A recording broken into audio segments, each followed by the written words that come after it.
नमस्कार। आज हम एक दिलचस्प समुदाय खरक समुदाय के इतिहास में थोड़ा गहराई से उतरेंगे। हमारे पास जो जानकारी है वो बारोट यानी भाटों के वृत्तांतों से है और साथ ही कुछ पुराने दस्तावेज भी हैं, जैसे सरकारी रिकॉर्ड्स, जनगणना रिपोर्टें वगैरह।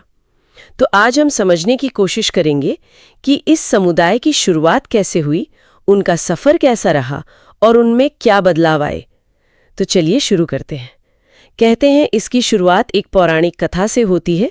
बताया गया है कि खरक समुदाय मूल रूप से क्षत्रिय थे और जब भगवान परशुराम पृथ्वी को क्षत्रियों से विहीन कर रहे थे तो देवी महालक्ष्मी ने इनकी रक्षा की।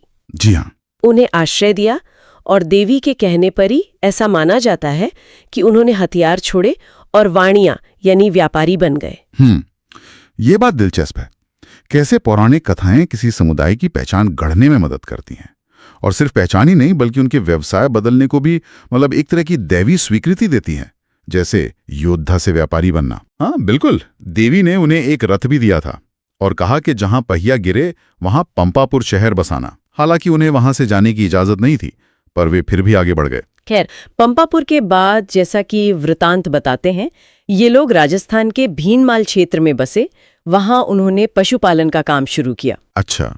लेकिन वहां लगातार सूखा पड़ता था, तो ये पर्यावरण का असर देखिए। हाँ, सूखे ने उन्हें मजबूर किया होगा। जी बिल्कुल, सूखे की वजह से उन्हें खेती अपनानी पड़ी और फिर वे वणजारा बन गए, ऊंटों पर सामान लाद कर व्यापार करने वाले खाना बदोश। लेकिन मुश्किलें खत्म नहीं हुई।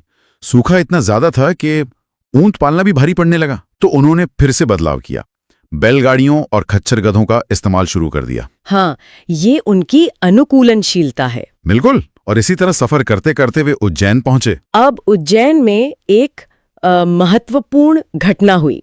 वहां पहले से दशा श्रीमाली और वीसा श्रीमाली वाणिक बसे हुए थे। अच्छा, उन्हीं की तरह के व्यापारी। जी। तो उन्होंने इन्हें भोजन पर बुलाने के लिए अपने कुछ युवाओं को भेजा।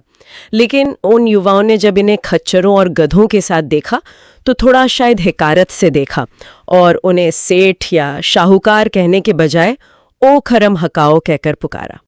कुछ अपमानजनक तरीके से, जैसे अरे खच्चर वालों टाइप। हाँ, कुछ ऐसा ही। इससे ये लोग बहुत आहत हुए। उन्हें लगा कि उनका अपमान हुआ है। स्वाभाविक है। और इस अपमान के बाद उन्होंने उन वाणिकों से अपने सारे सामाजिक संबंध तोड़ लिए। अच्छा, सिर्फ इस एक बात पर? जी। भाटों के अनुसार वे विक्रम संवत 180 तक उज्जैन में रहे। वहां एक शिव मंदिर भी बनवाया था उन्होंने। ये घटना दिखाती है कि कैसे समाज में संबोधन या आपको किस नाम से पुकारा जा रहा है वो कितना मायने रखता है। बिल्कुल सही कहा। ये शब्द सम्मान या अपमान का प्रतीक बन जाते हैं और ऐसी घटनाएं अक्सर किसी समूह में अलगाव या एक अलग पहचान बनाने की भावना को और मजबूत कर देती हैं। शायद यहीं से उनकी एक अलग पहचान की भावना और पक्की हुई हो। खैर, विक्रम संवत 1350 में उन्होंने उज्जैन छोड़ दिया।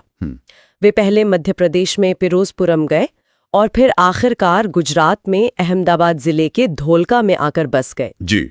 और यहाँ उनकी जीवन शैली में एक बड़ा बदलाव आया। उन्होंने वहाँ के स्थानीय समुदायों जैसे कणबी यानी किसान और गुर्जर सुथार यानी बढ़ई, इनके साथ रोटी व्यवहार शुरू किया। सामाजिक मेलजोल, साथ खाना पीना। हाँ बिल्कुल। और कणबियों से उन्होंने खेती सीखी। और एक और बदलाव आया। उन्होंने अपनी पहचान के तौर पर सफेद पगड़ी की जगह लाल पगड़ी पहनना शुरू कर दिया। धुलका में एक और घटना का जिक्र मिलता है। एक सीमंत यानी गोद भराई की रस्म के दौरान, ये 16 संस्कारों में से एक है और कृष्ण पूजा के साथ मनाया जा रहा था। तो उस समय बाजार की गलियां काफी संकरी होती थीं। समारोह के बीच में कुछ गायें भड़क गईं और भगदड़ मच गई, जिसमें एक 16 साल की लड़की की कुचलकर मौत हो गई। बहुत दुखद। ये तो बहुत दुखद है। जी। इस हादसे के बाद समुदाय के बुजुर्गों ने एक फैसला लिया। उन्होंने पटेल समुदाय की तरह बैठो खड़ो भरमानों की प्रथा अपना ली। ये सीमन की एक विधि है जिसमें बैठकर रस्म की जाती है, शायद ज्यादा सुरक्षित। अच्छा, तो सुरक्षा कारणों से उन्होंने अपनी एक परंपरा को बदला और दूसरी अपना ली। हाँ, ये दिखाता है कि समुदाय कैसे बाहरी प्रभावों और नई परिस्थितियों को देखकर अपनी प्रथाओं में बदलाव ला सकता है। तो हमने देखा कि खरक समुदाय का इतिहास कितना उतार चढ़ाव भरा रहा है। लगातार प्रवास, व्यवसाय बदलना, नई जगहों पर ढलना, ये उनके लचीलेपन और हर परिस्थिति में रास्ता निकाल लेने की क्षमता को दिखाता है। बिल्कुल।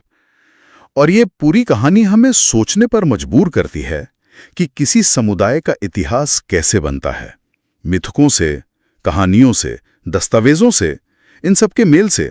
और ये खास इतिहास खरक समुदाय का उस क्षेत्र की सदियों पुरानी सामाजिक गतिशीलता, जातिगत पहचान, व्यवसाय और प्रवास के जटिल ताने बाने के बारे में क्या संकेत देता है? हाँ, ये वाकई सोचने वाली बात है। इस पर और भी गहरा विचार किया जा सकता है।